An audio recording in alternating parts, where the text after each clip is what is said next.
So, I'm from Senegal, and if you're not familiar with where that is, it's a country in West Africa. I own a decently sized plot of land just outside the capital, Dakar. I inherited this land from my family, who have owned and looked after it for quite some time. The area itself is mostly open space, with one medium-sized house on it.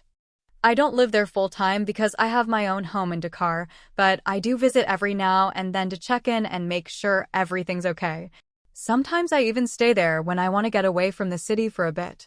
Before all of this happened, I had decided to go back to school to get my master's degree in French. If you don't know much about our history, let me give you a quick summary. Senegal was a French colony until the 1960s when we gained independence. Because of that, French is widely spoken across the country today. You might be wondering why someone from Senegal would go out of their way to study French formally. Well, I wanted to become a French teacher. I spent 4 years getting my bachelor's in education, and I figured getting a master's in French would help solidify my knowledge and qualifications. Unfortunately, I had to leave Senegal to pursue the degree, so I moved to Paris for 2 years. It made sense. I wanted to study French in its birthplace. Before leaving, I arranged for a friend to watch over my home in Dakar, but I couldn't find anyone to take care of the property outside the city. Through a long chain of connections like friend of a friend of a friend kind of situation, I found someone from a village about 2 hours away who agreed to look after the place while I was gone. I trusted him enough, gave him my number, and told him to keep things maintained and contact me if anything happened. I boarded my flight feeling at ease, really excited to start my studies in France. I'll skip the details of my life in Paris. It was great. I worked hard, and I graduated with my master's as planned. But I definitely missed home. I missed my friends, my family, and most of all, the amazing food we have in Senegal. Ripe stars, if you've never tried West African cuisine before, you're missing out. It's seriously delicious. So, when I finally returned, I was eager to get back into the rhythm of things. One of the first places I wanted to check on was my property outside the capital, to see how everything was going and relieve the caretaker of his duties. It was on my way back to Dakar anyway. Honestly, I expected the property to look more or less the same as when I left. But when I arrived, I was completely stunned. There were rows and rows of houses, about 30 in total, some already finished, others still under construction. There were paved roads, everything. In the 2 years I'd been gone, an entire neighborhood had appeared on my land. I immediately got in touch with the caretaker. He apologized and explained that shortly after I left, he had fallen seriously ill and was bedridden for weeks. For whatever reason, he wasn't able to contact me, and by the time he recovered, he simply didn't return. He said it probably slipped his mind. Of course, I was upset that he hadn't reached out, but I was even more furious that someone had built all these houses without my permission. I walked around the property trying to find someone in charge. Most of the houses were empty, so the neighborhood was clearly brand new.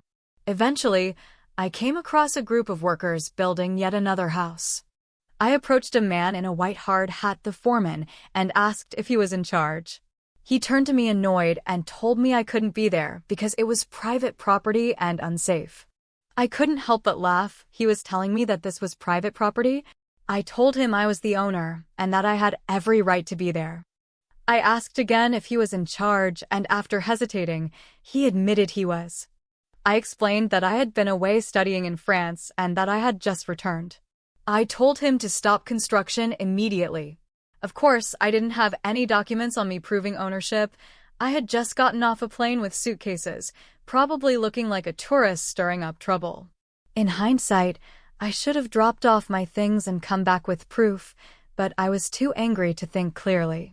The foreman denied my claims and pulled out paperwork showing that the land had supposedly been sold months ago to a development company called Censored Estates. Yeah, I'm keeping the name vague here to protect the person involved, in case they could be in danger. Obviously, I had no idea about any of this, and neither did the caretaker. Either something had gone wrong during my absence, a fraudulent sale, maybe, or the company was lying. I argued with the foreman, but he kept cutting me off and eventually threatened to call the police if I didn't leave. As frustrating as it was, I decided not to push it right then. I was exhausted from traveling and knew I'd need to fight this battle smarter later. After dropping off my things, I told my friend, the one who had been watching my city home, what had happened.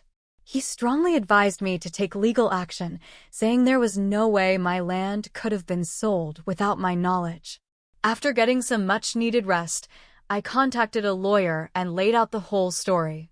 He agreed something was seriously off and promised to investigate the development company. A few days later, he called me into his office and showed me what he had uncovered. The truth was worse than I imagined. Censored Estates was suspected of using legal loopholes and bribing officials to seize land, including protected environmental areas, for their developments. From what we could piece together, they likely saw that my land was unoccupied, forged some documents and signatures, and claimed it as their own.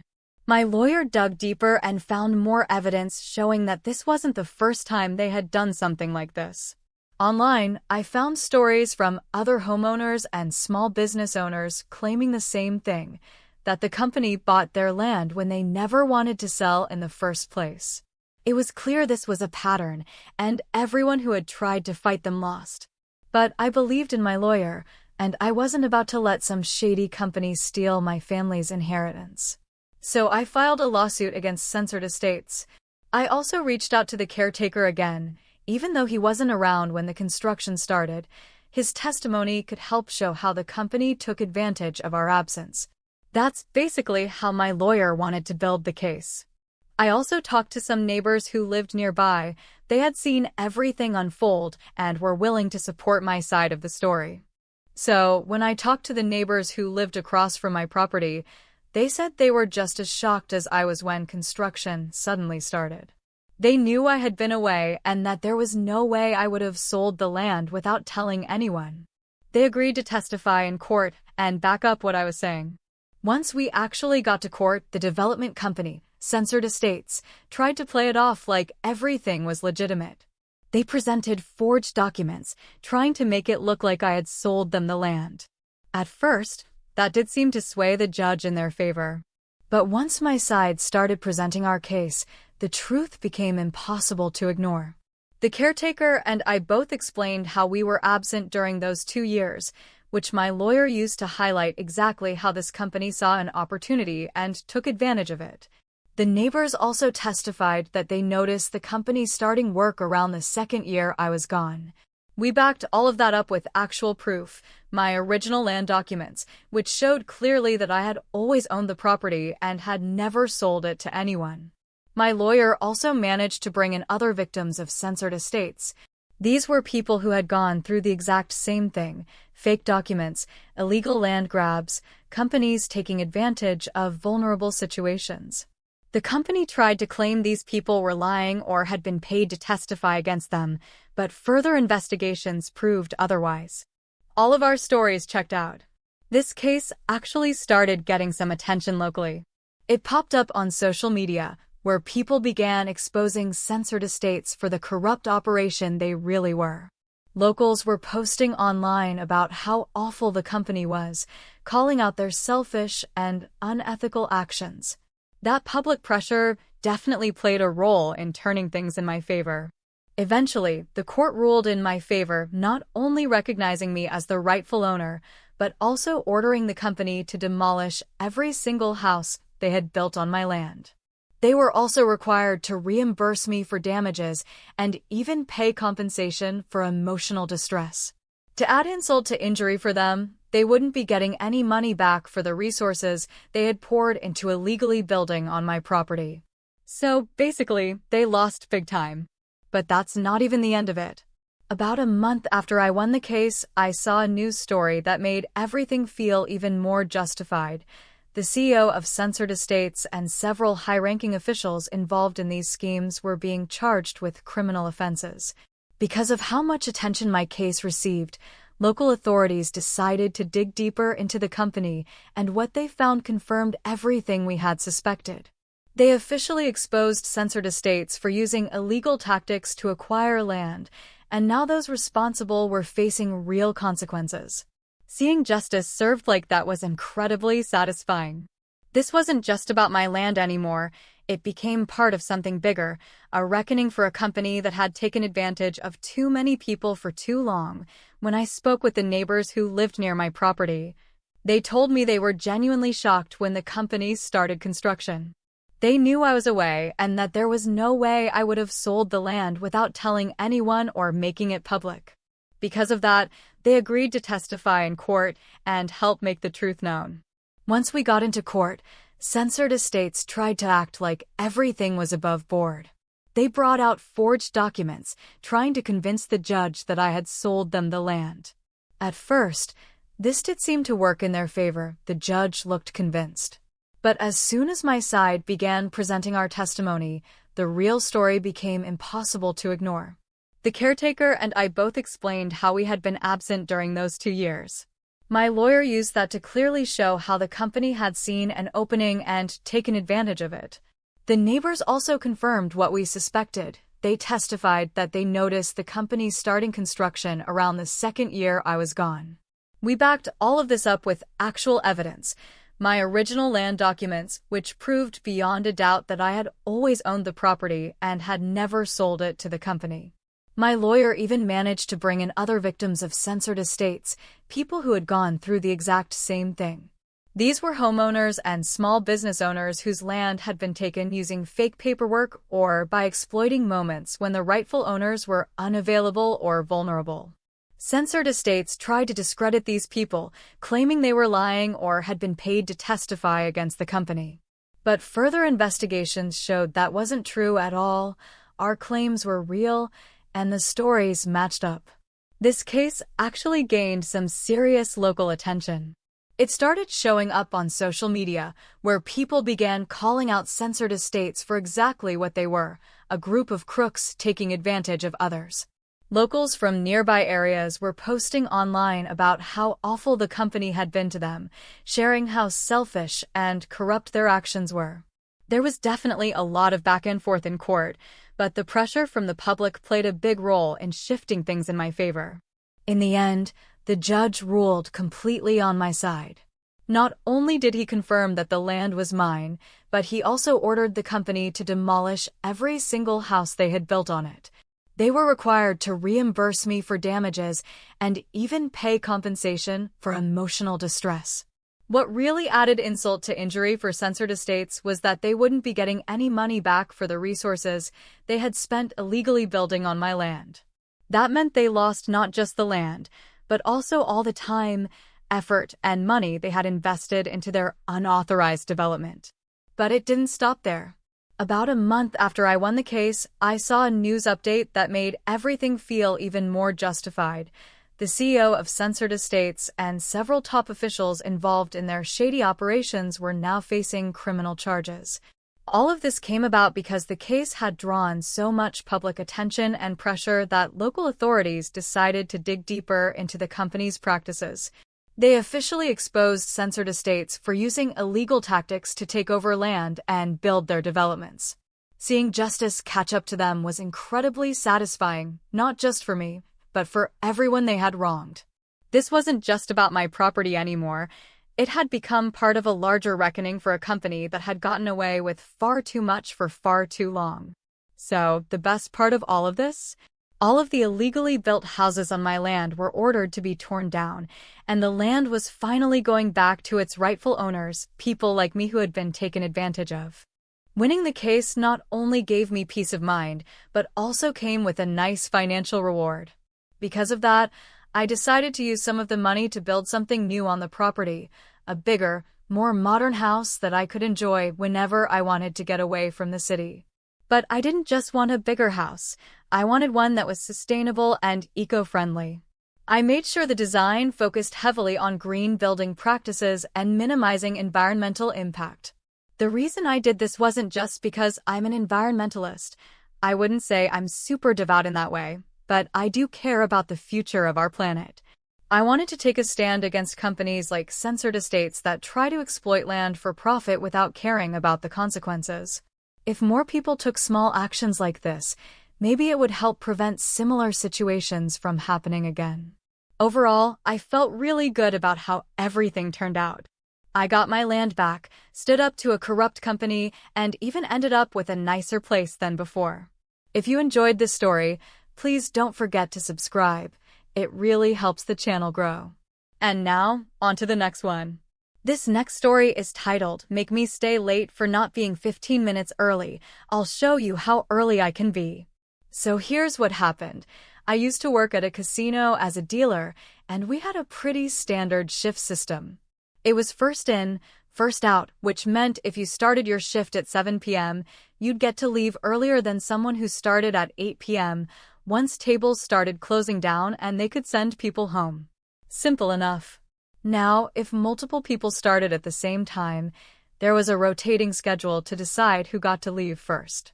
One week you might be number one, then next you're number two, and so on. So one day, I was scheduled along with two other dealers, all starting at the same time. I was number one that week, which meant I'd be the first to go home. Perfect, since I had plans after work. I showed up 10 minutes early, which I always did, and noticed that one of the other dealers was already on the floor dealing. She must have been called in early because the pit needed someone right away. I later found out she had started 15 minutes before her actual shift time, and yet she was still listed as third option. 6 hours later, when tables started closing, I was excited to wrap up and head out. But when I looked over, I saw that same dealer, someone who technically started the same time as me, packing up and leaving before I could. I pointed out that I was supposed to be first that week, and she just smirked and said, "Well, I started before you, so I guess I'm first." She walked off looking super smug, and I was furious. I brought it up with the supervisor, but he just shrugged and said, "Policy says first to start leaves first." Okay, game on. I knew this coworker had kids and had to wait for her mom to come babysit before she could even make it to work, so she wasn't always early. Meanwhile, I had no such obligations. So I started showing up 2 hours before my shift, just hanging out in the employee break room. I made sure the supervisor knew I was there in case they needed someone early, which they always did, because they wouldn't open a table just because no one was scheduled yet. For 3 solid weeks, I held the number one spot every single shift. Every time I left early, that same dealer got stuck staying late. After a while, it started wearing on her. She was clearly frustrated, and one night she snapped, saying it would be nice to leave before closing just once. I just smiled and told her I was just following policy, and that she was welcome to show up early too if she wanted to make sure she got out first. 2 more weeks passed, and after several complaints to management, the policy finally changed. From then on, in order to jump ahead in the rotation, you had to be called in over an hour before your scheduled time. 15 minutes wouldn't cut it anymore. Honestly, I hope it was worth it to her, to stay until near closing every night for over a month just to save 15 minutes. Was I being petty? Absolutely. Did I have way too much free time? Also, yes. But hey, sometimes revenge is best served with a side of patience and perfect timing. The next one is a classic revenge story, posted by user commercial at 6690 on r/ARP stories, which is actually our own subreddit here on Reddit. So, way back in 1972, the poster's dad and him were driving to a lake in East Texas for a little bass fishing trip. As they entered the town near the resort lake, they saw the city limit sign, and right below it, a speed limit of 30 miles per hour. His dad slowed down exactly to 30 miles per hour the moment they passed the sign. Less than 100 feet later, they got pulled over. The officer approached and asked if they knew how fast they were going and whether they saw the sign. The dad confirmed both, saying, "Yes, sir, I was doing exactly 30. But the officer insisted they were speeding and showed them the radar gun reading, 30.17 miles per hour. His dad was furious. He responded with, "I don't even have a speedometer that shows decimal points. How was I supposed to know I was going 0.17 over?" The cop just folded his arms and said, "You could have just as easily been 0.17 under as over." Still, they had to go to court and pay the fine. But the kicker? When they got there, the judge saw the absurdity of the ticket and laughed it off, saying he wouldn't punish anyone over a fraction of a mile per hour. He threw the case out entirely. So, my dad and I were on a road trip back in 1972 to go bass fishing at a resort town near a lake in East Texas. As we crossed into the city limits, we saw the posted speed limit, 30 miles per hour. My dad immediately slowed down to exactly 30 miles per hour, no more, no less. But just about 100 feet after passing that sign, we got pulled over. The officer approached and asked if we knew how fast we were going and whether we saw the sign. Dad confirmed both, saying, "Yes, officer, I was doing exactly 30. The cop didn't budge.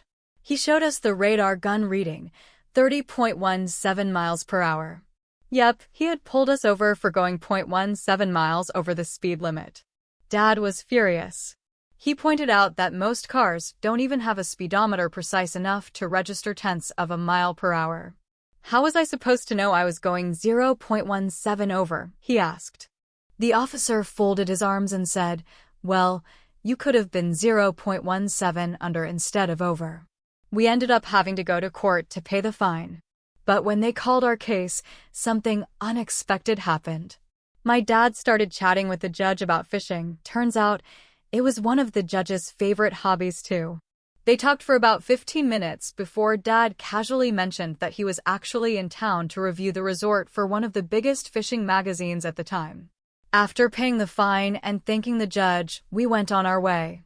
Later, when Dad wrote the article, he gave the town an overall positive review, but blasted the local law enforcement for setting up speed traps targeting non-residents. He specifically called out the ticket he received for being less than 1 mile per hour over the limit and criticized how the court system upheld such minor infractions with inflated fines. He even advised readers to avoid the town and stick to the main highway until reaching the next town over, which had nearly as good accommodations and fishing opportunities. That advice came with a warning: stay away from this place unless things changed. Well, the fallout was real. A week after the article published, tourism and fishing activity dropped significantly even though it was peak season. The mayor reached out to the magazine asking them to retract the article, but the magazine referred them directly to my dad. When he responded, he made it clear, if the town wanted a retraction, they'd have to fire the officer who gave him the ticket and get the judge to put in writing that he wouldn't run again. They only did half of what he asked. They fired the cop, and the judge, clearly shaken by the attention, started doing his job properly. So Dad kept his word and told readers that the issue had been resolved, encouraging them to enjoy everything the town had to offer. Now, onto another story, one about an entitled Karen on a train experience. This was posted by user commercial at 6690 on r/ARP Stories, which is our own subreddit. Back in September 2022, the poster was working as a brakeman/fireman on a Pennsylvania regional railroad known as the Reading Blue Mountain and Northern Railroad. He spent much of 2022 working part-time on special excursions like the Iron Horse Rambles, often involving historic steam engines like Reading 2102 and the famous Blue Beauty, also known as Reading 425. For those not familiar, steam locomotives require 4 crew members: the engineer, fireman, brakeman, and conductor. The brakeman often helps with fire duties and works alongside the conductor to signal the engineer about what's ahead on the tracks. On this particular day, the double-header excursion ran smoothly. The poster was assigned to work on the 425, and the round-trip journey took about 2.5 hours each way. It wasn't relaxing by any means, but the joy of roaring through towns and seeing rail fans cheering along the route made it all worth it. Once arriving at the terminating station, the crew followed safety procedures to turn the train around so both engines could reverse back into the station. Since the train consisted of 20 passenger cars, it took some time, but eventually, everything lined up perfectly. Both engines uncoupled and were temporarily put on display for passengers to tour. The poster was giving tours on the 425, happily letting rail fans ring the bell and blow the whistle until Karen and her kid climbed aboard. As usual, he was polite, sharing interesting facts about the engine's history, its top speed, and that it was due for a boiler inspection soon. He was about to let the child blow the whistle when he checked the pressure gauge. It read 200 psi, but needed to be around 240. So he grabbed the shovel and politely asked the mother to wait a moment while he added some coal. As he stepped on the lever to open the firebox door, he noticed the kid reaching toward the open firebox. Instantly, his protective instincts kicked in. "Are you kidding me? Do you know how dangerous that is?" he snapped. The kid turned to his mom and whined, "Mommy, that man won't let me touch the boiler." Karen looked at him in shock, then interrupted, "Excuse me, sir, why won't you let my angel touch the—" She stopped mid-sentence when she realized the poster was covered in soot from shoveling coal. She sneered, "You're just a teenager. How old are you? You can't possibly be qualified to operate this thing." The poster calmly replied, "Ma'am, I'm of legal age to work on this train, and I'm here to make sure people stay safe while touring it. Your son could have gotten third-degree burns from touching the boiler. For that reason, I need you to leave before I have you charged with trespassing on railroad property." Karen shrieked, "No, you're the one trespassing," and tried to shove him out of the cab. He barely managed to grab the railing outside before falling 15 feet onto the tracks below, which would have seriously injured him. Thankfully, help arrived quickly. The local tourist train was returning, and police were already on site. Karen was arrested and charged with assault and battery. Meanwhile, the boy was upset at first but calmed down and apologized, realizing he had caused a problem. After speaking with the rest of the crew, who agreed to forgive the kid, the poster decided to cheer him up. They called the boy's dad, who was waiting back at the starting point, and explained the situation. The dad offered to come pick them up, but the crew insisted the boy stay and enjoy the return trip. So, for the ride back, the boy got to sit in the cab of the 2102, screaming with excitement the whole way. Once they returned to the shops to uncouple the engines, the boy met up with his dad, who had driven up to the town where Karen was being held. The poster didn't press charges, he was a volunteer, after all, and left it up to the company to handle the rest. Honestly, he handled the whole situation incredibly well. Hats off to him for staying calm and making the best of a difficult encounter. Before wrapping up, here's a quick petty revenge story from r/petty revenge titled, "My date blew me off for not buying him sushi, so I got a $400 omakase instead." This person had plans to go to a fun event at a bar and invited someone to be their date because they didn't like going out alone in unfamiliar places. At first, the guy seemed really excited and messaged them often about the plans. One time, he casually mentioned how expensive New York City was, and the OP reassured him, "Don't worry, I'll cover it. We'll have a good time." The night before the event, they messaged him to confirm everything and suggested grabbing dinner beforehand. He responded by saying there was a sushi place in Queens he wanted to try. The OP found that strange since the bar was in the West Village, and heading to Queens would mean sacrificing most of the night just to eat. Since the whole reason for going out was the bar event, they suggested getting something closer. But the guy became unresponsive. When pressed for confirmation, he said he needed to think about it. That's when it hit them. He was trying to turn the night into a free meal on them. And considering it was already Friday night, the OP was running out of options for finding someone else to go with. So, they made a decision. If he wanted sushi that badly, they'd show him what he missed out on. They booked themselves a $400, 17-course omakase at a fancy spot in the West Village, had an amazing time eating delicious food, and posted pictures of the sushi on Instagram stories. Later, the guy messaged apologizing, claiming he was busy with family or some other excuse. The OP blocked him instantly. And that's how you turn a flake into a personal victory. Sometimes, the sweetest revenge is living your best life without them. Thanks so much for watching. If you enjoyed the stories, drop some glowing star in the comments, and I'll see you tomorrow for more.